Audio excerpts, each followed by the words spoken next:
নদীর ধারে এক বিশাল আম গাছ ছিল। সেই গাছেই থাকত এক দুষ্টু কিন্তু বুদ্ধিমান বানর। সারা দিন সে পাকা ভাকা আম খেত আর নদীর পাড়ে গান গাইত, আম খাই, গান গাই, নদীর জলে মুখ ধুই।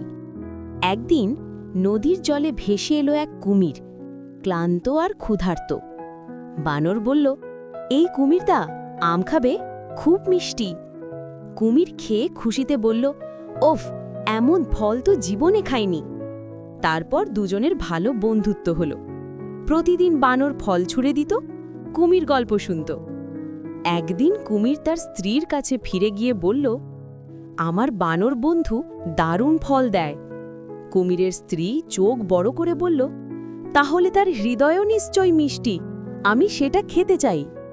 কুমির খুব অপ্রস্তুত হল, তবু স্ত্রীকে খুশি করতে চাইল।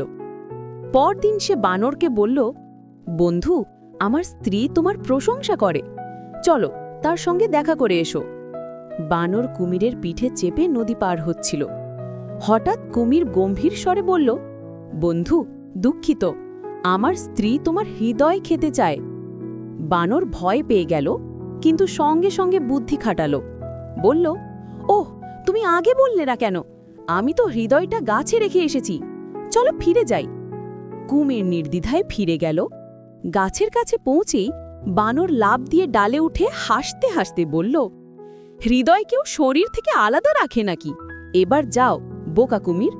কুমির মুখ নিচু করে নদীর জলে মিলিয়ে গেল। শিক্ষা: অন্যকে ফাঁকি দিতে গেলে নিজেরই বোকামি ধরা পড়ে। বুদ্ধি ও সততা দুটোই